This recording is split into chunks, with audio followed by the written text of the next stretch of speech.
Welcome to Buckeyes Tomorrow Morning for Tuesday, September 27th. I'm your host, Tom Orr. The Rutgers game is in 4 days, the game against Michigan in 60 days. The Buckeyes picked up a big win over Wisconsin over the weekend and are now hoping to pick up a few big wins on the recruiting trail as a result. My guest today is here to talk about both of those things. He is Marc Givler. He is part of our great recruiting team at Buckeye Huddle. Marc, thanks for being here. Yep, thanks for having me. Big weekend. Yeah, well, it was a very big weekend, a very fun and eventful night in the Horseshoe, both before and during the game. Let's start with the recruiting piece of things before we get your thoughts on some current Buckeye players who were impressive over the weekend. The headline visitor this weekend was five-star defensive end Keon Keeley. This was his second trip up to Columbus in the month of September. I think the big question coming out of that visit was, did they do enough to maybe push ahead of Alabama to land Keon Keeley this year? I think they did, but now it gets interesting because he's still scheduled to go back to Alabama on October 8th, I believe it is, that weekend. So Alabama's gonna have a chance to counter, but there's a pretty good amount of optimism coming out of Columbus after this visit. One thing I had mentioned going back into like August when I was talking about maybe Bama having the lead is I thought his relationships with the Alabama commits and some of the recruits around that program was a little bit better. I think he was a little more familiar with some of those guys. And getting up here now 2 weekends in September, I think that advantage Alabama had on that front has kind of been eroded away. Luke Montgomery's done a great job, but I was down in Florida. I'm talking to Brandon Innes and these other guys are down there, and they're all recruiting him. It's just crazy. You talk to any Ohio State player at this point, and they're mentioning, Keon Keeley as someone they're trying to recruit. And so I think the Ohio State commits have done a really good job of making him feel comfortable. And I think that was important because I think he's sold on obviously the Ohio State program. Obviously two great environments he's seen. I'm sure he's sold on Larry Johnson. I know that's a big motivating factor for him in this recruitment. But you want to. You want to be comfortable with the guys you're going to be spending the next 3 to 5 years with, and I think Ohio State's made up a lot of ground there the last few weeks. Yeah, before the game on Saturday, I had gotten down to the bottom of the ramp to shoot photos of all the recruits walking in, and a bunch of them came in and then had come in, and I hadn't seen Keeley, and I asked someone, they said, "Oh no, he came in like real early." And I said, "Well, where is he?" Because the sidelines are packed with a million people before a primetime game like that. And they said, over there, check, just find Luke Montgomery and Josh Padilla, and you will find Keon Keeley. And it's like, oh, there he is. Yes, they were right there. They were talking to him. He was a popular guy, but yeah, the current commits were definitely putting in some work on behalf of the Ohio State recruiting staff. So I'm sure Mark Pantoni and his staff appreciated that. Another player that drew a lot of attention this weekend was Ian Moore. He is a top 100 offensive lineman out of Indiana in the 2024 class. We've seen him in Columbus a couple of times this year already as well. Where is that one trending?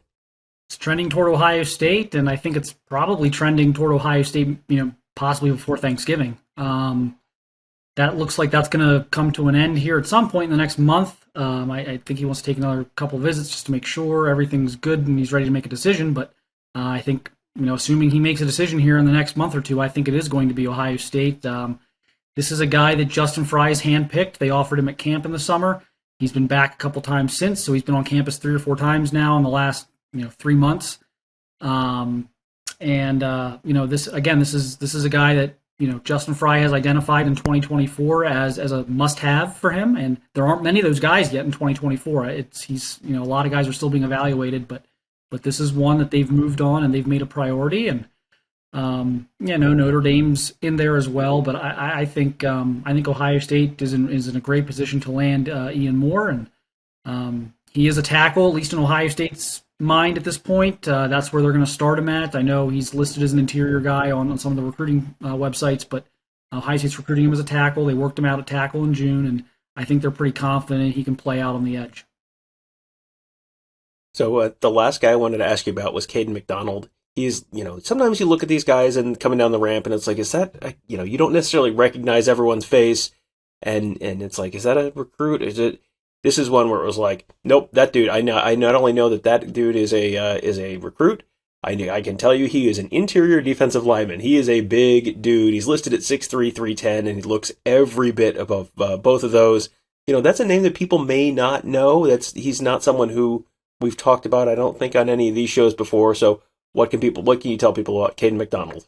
It's kind of a blast from the past. There was a lot of smoke around him about a year ago. He had visited for a game, and for whatever reason, I think part of it, he's kind of a quiet guy, but things kind of went pretty quiet in the spring and summer. But Ohio State kept at it, and got him on campus this weekend for the official. And there's optimism it went well. Here's the key right now: is Clemson has been considered the favorite, and rightfully so. He has been talking about an October 31st decision. And he's also been talking about going to the Clemson-South Carolina game, which happens at the end of the season in November. Thanksgiving is typically the same weekend as Ohio State, Michigan. So if he's going to announce on the 31st and then he's going to visit Clemson a month later, that doesn't quite line up well for the other teams, Florida and Ohio State and these other schools trying to recruit him. So I'm trying to sort through that. But I know in talking to some Ohio State sources, they felt they did a really good job this weekend. They felt that they were in it. They didn't feel like this was a lost cause, and they thought they gave him a lot to think about this weekend. And he's definitely a guy they would take. He's a true defensive tackle. Would fit in very nicely with the other guys they're recruiting right now on the defensive line. So that's probably their top true defensive tackle target right now.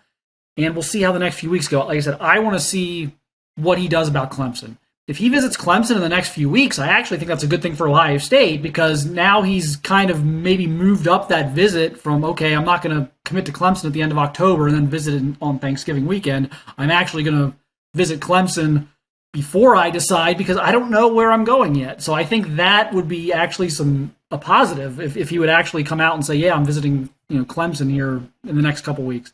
So that's going to be a key I think people need to watch. When we talk about all this stuff, watch what they do, not what they say, that type of thing. That is something to watch what he does. There is a lot more on the recruiting front in Marc's Skull Session column that released this week, including notes on 5-star safety Caleb Downs, running back Justice Haynes, and more. You can find all of that on the Huddle board at BuckeyeHuddle.com. Sign up today. It is 42 cents per day, I was informed today, and gives you access to all the insights and analysis from our team of insiders, plus a fantastic community of members, a very active message board. So sign up today at BuckeyeHuddle.com. Now on to the rest of the show, and we're talking about the Buckeyes' win over Wisconsin. When you think of the Badgers, you think of a big, dominant offensive line. Saturday night, though, Marc, it was Ohio State's line that really dominated that game.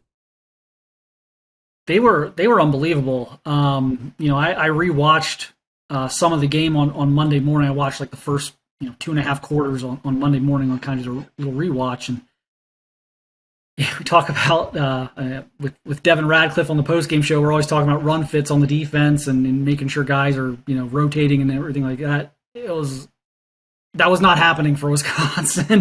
The run fits were not there for Wisconsin. It was hat on hat. The lanes were ridiculous at times. That's as good of a, I think, run blocking performance as I've seen out of an Ohio State offensive line in probably a couple of years. I thought they were outstanding. I thought they dominated.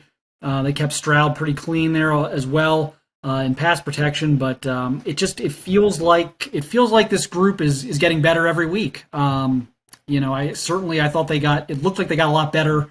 Weeks 1, 2, 3. But you're talking about they started with Notre Dame and then you play Arkansas State and Toledo. Of course they're going to look better, and so there was some of that going on. And but Wisconsin's front four is very good. Their front seven's very good. Their whole that's one of the best defenses in the country. I think Jim Leonard is a top 2 or 3 defensive coordinator in all of college football. So to watch them, move guys the way they were moving them, and really watch Wisconsin have no answers in terms. I thought they'll maybe make some adjustments at halftime, and then Ohio State came out in the third quarter and was still blowing them off the football. So.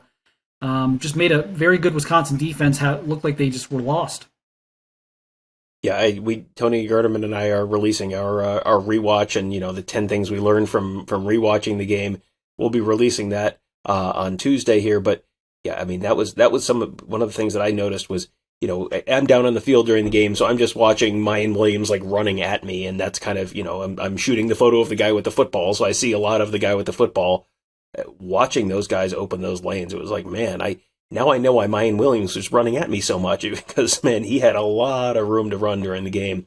That is definitely, you're starting to see the Justin Frye, impact, I think, on that line. It has been, the early returns there have been pretty good, I would say. Okay, now we need to talk about the elephant in the room and some of the injuries. And as you wrote, there has been a lot of concern on Twitter about Jaxon Smith-Njigba and lots of theories about how long he's really going to be out. They talked on the game broadcast about how he might miss the Rutgers game. I think Holly Rowe talked about, talking to Jaxon Smith-Njigba, and that's sort of what he told her.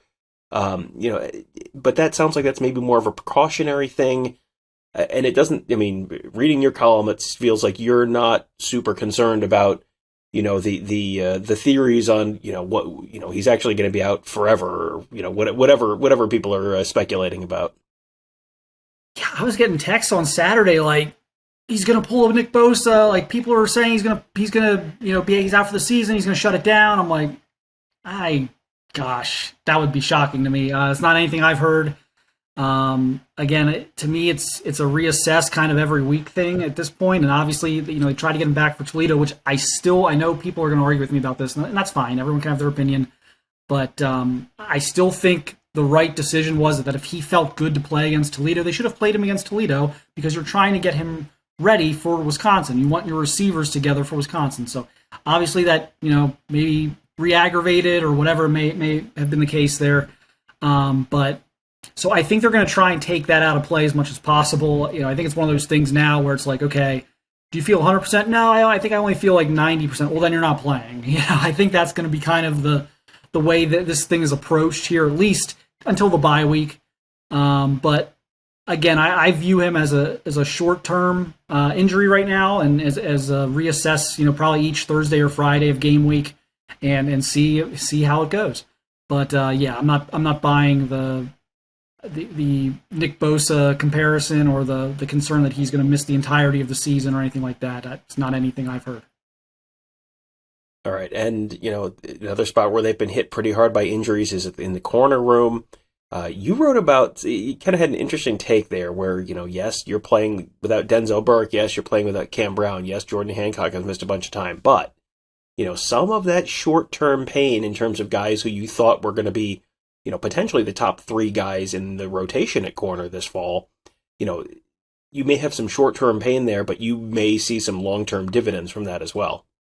I think in today's game, and you never know, obviously we know who they're going to play between now and Thanksgiving, but we don't know who they may get lined up with if they are able to make it to the college football playoff, as I'm sure a lot of people are hoping and expecting them to. But you never quite know who you're going to get matched up with in these situations. But the likelihood that you're going to face an explosive offense with 3 or 4 good receivers is pretty high if you're gonna make a run at this thing.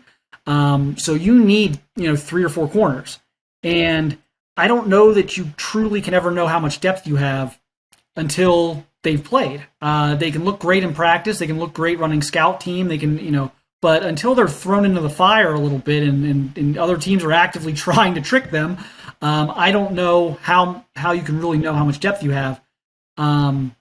I thought J.K. Johnson and Jair Brown, obviously J.K.'s been in the program since his second year, but they were both outstanding. Jair Brown, a true freshman, gets thrown in there. They're picking on him early. They're trying to, at least. He's not going for it. He's in the mix and run support. He's sticking his nose in there on the perimeter and tackling. Didn't seem the least bit intimidated by the moment at all. J.K. Johnson looked like he was having a blast out there.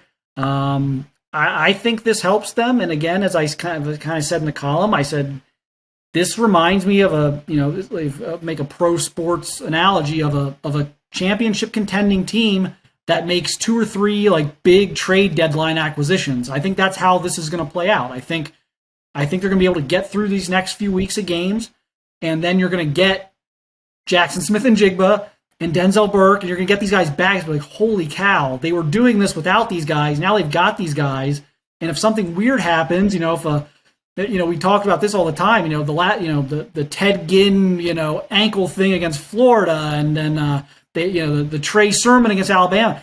If something like that happens at some of these positions against Michigan or in a playoff game, you've got all these guys now who can plug in. It's just a different dynamic, I think, from a depth perspective than I've seen in recent years.